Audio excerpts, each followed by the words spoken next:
आप सभी को निर्जला एकादशी की हार्दिक शुभकामनाएं। आज हम जानेंगे 10वीं से लेकर के द्वादशी तक के संपूर्ण नियम विधि कि निर्जला एकादशी का जो व्रत होता है वो 3 दिवसीय पर्व होता है। ठीक है, तो 3 दिवसीय पर्व होता है तो हमें तीनों दिन का व्रत नियम विधि जो भी है आज की इस वीडियो में हम जानेंगे कि द्वादशी के दिन जो है कैसे पालन करना है, 10वीं के दिन जो है कैसे इसका नियम विधि करना है और एकादशी के दिन हमें कैसे नियमों का पालन करना है। एकादशी के दिन हम जानेंगे विशेष करके हमें किस चीजों की दान करनी है, क्योंकि देखिए इस एकादशी में सबसे बड़ी बात जो होती है दान की होती है। तो बहुत सारे बहन जानती नहीं है कि किस चीज की दान करने से हमें कौन से फल की प्राप्ति होती है और किस चीज की दान करना हमें बेहद जरूरी है और उस दिन हमें क्या करना है, कैसे क्या चीज सेवन करना है। और जो भी बहन जो है जिसकी स्वास्थ्य सही नहीं रहता है तो क्या वो फलाहार करके एकादशी का व्रत कर सकती है या नहीं, एकादशी में पानी पी सकते हैं या नहीं, क्या पानी पीना भी अनिवार्य है या पानी भी पूरे निर्जल रहकर व्रत कर सकते हैं, आखिर इसके नियम विधि क्या है और कैसे है, सारे की सारे जो है इस नियम विधि इस वीडियो में हम जानेंगे। ठीक है, तो आप सब बने रहिए मेरे साथ मेरे चैनल पे। अगर मेरा वीडियो आपको पसंद आता है तो प्लीज मेरे वीडियो को लाइक करके, चैनल पे नया तो सब्सक्राइब जरूर कीजिएगा और साथ ही बेल आइकन को भी प्रेस कर दीजिएगा। ठीक है, ताकि जब भी मैं इस तरह की वीडियो अपलोड करूं तो सबसे पहले आपके पास जाए और आप देख सके।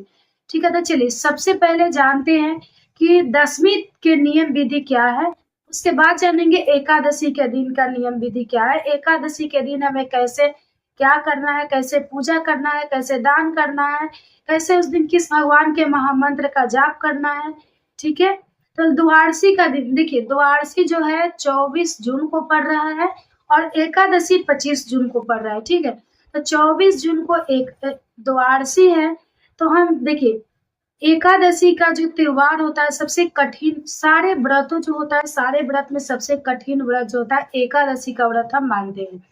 और साल में इतने 24 एकादशी आती है, एक कृष्ण पक्ष में और एक शुक्ल पक्ष में। लेकिन इस समय जो है अधिक मास लगने के कारण, क्योंकि 3 साल में एक बार अधिक मास आता है और अधिक मास जानते हैं दोस्तों कि भगवान विष्णु का स्वयं का मास है, क्योंकि भगवान विष्णु ने इसे अपना मास माना है। ठीक है, तो अधिक मास में अगर हम जितने भी पुण्य का काम करें, दान करें, जितने भी अधिक पूजा पाठ करें, पुण्य का काम करें, उतना हमें फल देता है। ठीक है, हम भगवान विष्णु को प्रसन्न करने के लिए अधिक मास में हमें दान जरूर करना चाहिए, अपनों की प्राप्ति के लिए जरूर करना चाहिए। ठीक है, क्योंकि अधिक मास 3 साल पे आता है, तो अधिक मास आने से 2 एकादशियां और बढ़ जाती है। तो ऐसा माना जाता है कि साल की अगर 24 एकादशी अगर आप ना भी कर पाए पूरे के पूरे एकादशी और आप केवल निर्जला एकादशी का व्रत करते हैं, तो आपको सारे एकादशी करने के बराबर जो भी पुण्य होता है आपको इस एकादशी करने से मिल जाता है। क्योंकि निर्जला एकादशी बहुत ही कठिन व्रत होता है और निर्जला एकादशी के व्रत करने से हमें कोई भी मनोकामना हो पूर्ति हो जाती है और हमें जो है भगवान विष्णु की असीम कृपा प्राप्त होती है और हमें उनके चरणों में स्थान मिलता है। ठीक है, इसीलिए कहा जाता है कि अगर 24 एकादशियों में से आप सभी एकादशियां ना भी कर पाए तो आपको निर्जला एकादशी का व्रत जरूर ही करना चाहिए, क्योंकि कठिन व्रत तो होता है, लेकिन अगर आप चाहते हैं कि आपका स्वास्थ्य सही नहीं है तो आप एक टाइम जो है फलाहार लेकर भी, फल लेकर भी जो है इस एकादशी के व्रत को कर सकते हैं, कोई दिक्कत नहीं है। लेकिन जिन बहनों की स्वास्थ्य सही है, अगर वो चाहते हैं कि हमारा स्वास्थ्य सही है, उनसे अगर हो जाएगा तो पूरे दिन निर्जल रहकर भी व्रत करते हैं, क्योंकि निर्जल रहकर ही व्रत किया जाता है, क्योंकि निर्जला एकादशी जो है निर्जल रहकर ही किया जाता है। लेकिन जिनको अगर ना होता है, जिनसे अगर स्वास्थ्य संबंधी कोई परेशानियां हैं, तो स्वास्थ्य से बढ़कर जो है ये व्रत त्योहार नहीं है। तो अपना स्वास्थ्य का भी ध्यान रखते हुए एक बार जो है फल का सेवन आप कर सकते हैं। ठीक है, उसके बाद अगर आप चाहते हैं कि फल का सेवन ना करें, ठीक है, अगर आप जल पानी पे भी रह सकते हैं तो आपको एक बार जो है 1-2 बार पानी जरूर पीना चाहिए, क्योंकि गर्मी भी अधिक है और गर्मी से किसी किसी की बीपी हाई हो जाती है, किसी की लो हो जाती है, किसी किसी की कोई कोई भी समस्या आने लगता है। तो देखिए जान पे खेल कर भी इस व्रत को नहीं करना है। तो अगर आप जैसी सक्षम है उस तरह से इस व्रत को कर सकती है, कोई दिक्कत नहीं है। आप निर्जल भी रह सकती है, फलाहार भी ले सकते हैं और जल पानी जो है अगर आप चाहती है तो एक बार पानी भी ले सकते हैं। देखिए, सूरज डूबने से पहले आप पानी भी पी सकती है। भगवान विष्णु का सुबह पूजा-वूजा करने के बाद जो है आप पानी वगैरह, चाय, जूस ये सब जो है आप पी सकती है, कोई दिक्कत नहीं है। अगर आप फल ना भी ले रही है तो। लेकिन अगर आपका ज़्यादा स्वास्थ्य बिगड़ा है, तो आप अगर चाहती हैं तो फल का भी एक बार जो है सेवन कर सकते हैं। उसके बाद आप जो है पूजा कर सकते हैं, क्योंकि जान पे खेल कर भी व्रत करना सही नहीं है। अपना स्वास्थ्य के अनुसार जो है सब चीज़ देखना है। अगर हमारा स्वास्थ्य सही रहेगा तभी तो हम व्रत, त्योहार कुछ भी कर पाएँगे। पूजा-पाठ कुछ भी है, ठीक है? तो ये नियम है। अब हम जानते हैं दोस्तों कि दशमी के दिन जो है 24 तारीख को दशमी पड़ रहा है, तो दशमी के दिन बुधवार पड़ रहा है, तो उस दिन का नियम विधि क्या है? तो महिलाओं को बाल धो के स्नान करना, वो दशमी के दिन ही बाल धोकर स्नान कर लेंगे, क्योंकि देखिए एकादशी के दिन हमें बाल नहीं धोना चाहिए और इस दिन जो है एकादशी के दिन गुरुवार पड़ रहा है, तो गुरुवार को तो बाल बिल्कुल नहीं धोना चाहिए। तो हम दशमी के दिन बाल धोकर नहा लेंगे और उसके बाद जो है नाखून वगैरह जो भी है वो काट लीजिएगा। उसके बाद बाल धोकर नहा लीजिएगा।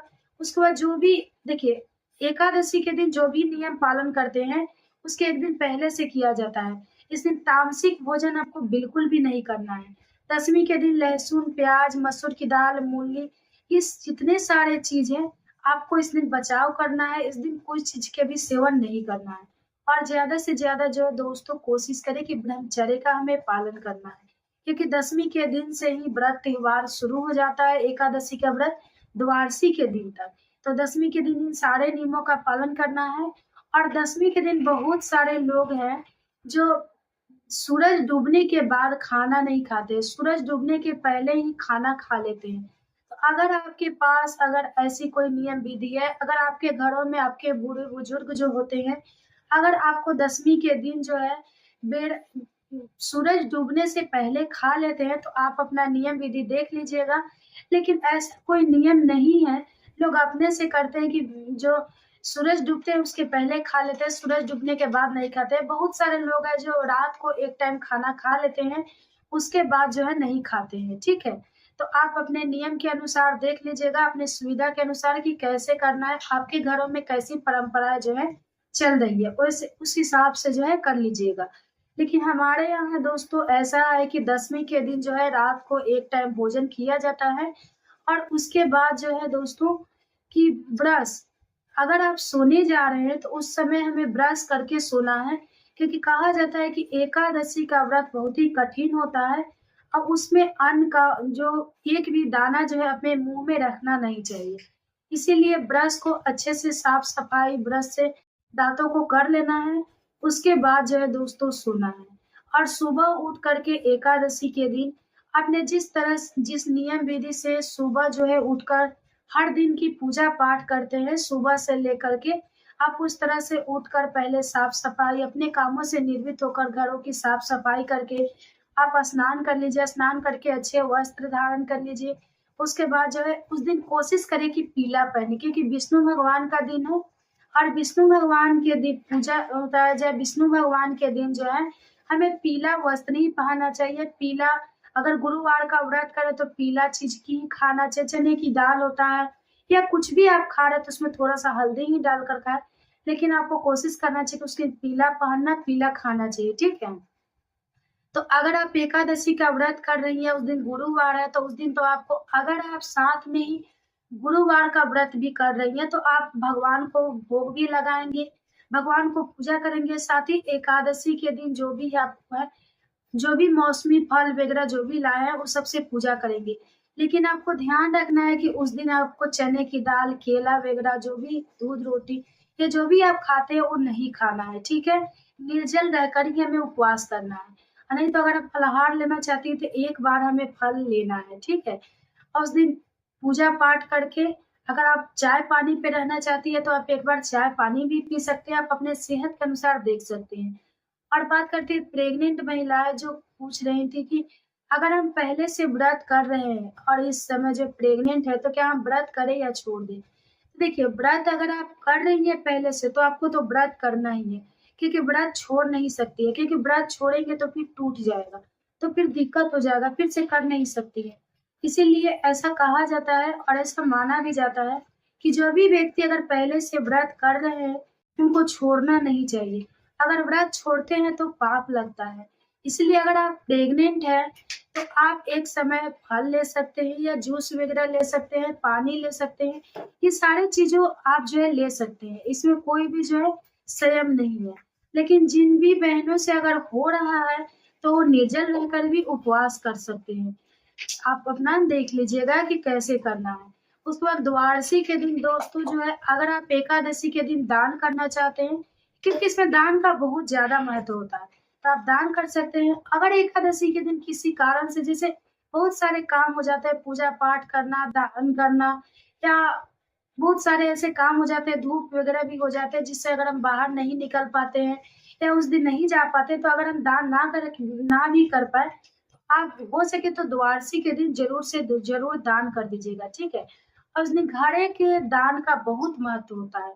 आप एक घड़ा ले लीजिए, उसमें शुद्ध जल भर लीजिए पूरे कंठ तक उसको, उसमें एक मौली धागा लपेट लीजिए और उसमें जो है आप अपने सक्षम के अनुसार आप उसमें कुछ मीठा डाल दीजिए, कुछ शक्कर भी डाल सकते हैं या कुछ भी मीठा मिश्री वगैरह जो है आप सोला-ओला भी डाल सकते हैं उसमें थोड़ा-सा कि घड़ा खराब ना एकदम थोड़ा-सा डालना है, ठीक है? उसके बाद जो है आप अपने सक्षम के अनुसार उसके पैसा या आप चाहते हैं तो कपड़ा, साड़ी वगैरह, सेट आप कुछ भी उस पे रख कर के आप मंदिर में दान कर दीजिए। अगर आप मंदिर में ना दान कर पा रहे हैं, अगर आपके पास इधर-उधर पंडित वगैरह है, तो आप पंडित वगैरह को भी दान कर सकते हैं, ठीक है? अगर आप सक्षम हैं तो आप कामधेनु गाय का भी दान कर सकते हैं, क्योंकि गाय की दान करना बहुत ही शुभ होता है। ठीक है, तो अगर आप सक्षम हैं, अगर आपके पास है, तो आप गाय का भी दान कर सकते हैं। गाय बछड़े का दान करना बेहद शुभ होता है। नहीं तो आप जो है एक जोड़ा कपड़ा दान कर सकते हैं, साड़ी वगैरह, शर्ट-पैंट का कपड़ा या जो भी ठंडा जो भी कपड़ा है, आप अच्छा से अच्छा कपड़ा जो है अगर भिखारियों को दान में दे सकते हैं। जो फुटपाथ पे रहते हैं, अगर आपके पास सक्षम है तो आप खाना वगैरह भी दे सकते हैं, फल वगैरह बाँट सकते हैं, आप जोड़ा कपड़ा बाँट सकते हैं। ये सारी चीज़ें जो है आप दान में दे सकते हैं क्योंकि दान का बहुत ज़्यादा महत्व होता है।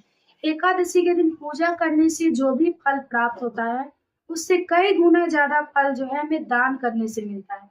तो आप जितने में सक्षम हैं, जैसा सक्षम है आपको दान ज़रूर करना चाहिए। ठीक है, अगर आप पैसे का दान करना चाहते हैं तो आप पैसे का भी दान कर सकते हैं। आप 100, 200, 500, 1000, 2000 आप जितना सक्षम है उतना गरीबों को दे सकते हैं। ठीक है, आप पंडित को दे सकते हैं, मंदिर में दान कर सकते हैं, मंदिर में कोई ऐसा चीज़ खरीद के दान कर सकते हैं। फल वगैरह दे सकते हैं। आपको जो चीज़ भी सक्षम है, आप दान ज़रूर करना चाहिए कि दान करने से हमें बहुत पुण्य की फल की प्राप्ति होती है। अधिक मास में ऐसे दान करना बेहद शुभ होता है, लेकिन अगर आप दान ना भी कर पाए हैं, तो आपको निर्जला एकादशी के पारण के दिन या एकादशी के दिन आपको दान ज़रूर से करना है, ठीक है? तो दान के बारे में जानकारी हो गई, निर्जला एकादशी के दिन सुबह से शाम तक क्या करना है, वो जानकारी हो गई। अब बात करते हैं कि दोस्तों अगर आपको बहुत ज़्यादा प्यास लग रही है, तो देखिए आपको जो है दिन द्वादशी के दिन ठंडे चीज़ों का सेवन करना है। जैसे आप लौकी का सब्जी खा सकती है, लौकी का खीर खा सकती है, आप साबूदाने वगैरह भी खा सकते हैं, फल वगैरह भी खा सकते हैं। आपको चावल नहीं खाना है, द्वादशी के दिन भी चावल नहीं खाना है और आपको एकादशी के भी दिन भी चावल नहीं खाना है। ऐसे माना जाए तो दोस्तों दशमी के दिन भी हमें चावल नहीं खाना है। लेकिन बहुत सारे लोग जो है दशमी के दिन चावल खा लेते हैं, लेकिन अगर हो सके तो दशमी, एकादशी, द्वादशी तीनों दिन हमें चावल नहीं खाना है। क्योंकि अगर हम चावल खाते हैं तो हमें पशु की अगला जन्म जो है पशु की योनि मिलता है। इसीलिए हमें कोशिश करना चाहिए कि चावल नहीं खाना है, बिल्कुल भी भूल कर भी चावल नहीं खाना है। चावल का सेवन हमें नहीं करना है, ठीक है? तो इस सब बातों का आप जो है ध्यान रखिएगा। अगर आपको बहुत ज़्यादा प्यास लग रही है तो दिन भर आप जो है 2, 3, 5 बार जो है दिन में आप कूला वगैरह कर सकती है। मुँह में थोड़ी देर पानी भर के आप रख सकती है, कूला कर सकते हैं। आप कोशिश करें कि उस दिन जो है कम बातें करें। आप फ़ोन का इस्तेमाल ज़्यादा ना करें। आप कम किसी से ज़्यादा बातें ना करें, कम बातें करें। अच्छे से रहे और जितना हो सके भगवान में आप ध्यान लगाएँ, ठीक है? भगवान विष्णु के महामंत्रों का आपको जाप करना चाहिए।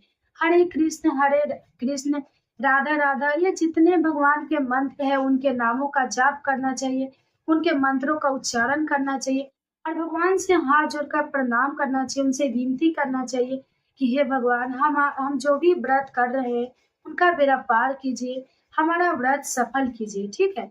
अगर आप विनती करेंगे 1 बार, 2, 3, 4 बार तो आप देखेंगे कि आपको अंदर से अच्छा फ़ील होगा और अंदर से कुछ ऐसी शक्तियाँ हैं जो आपको अच्छा फ़ील कराएँगी, ठीक है?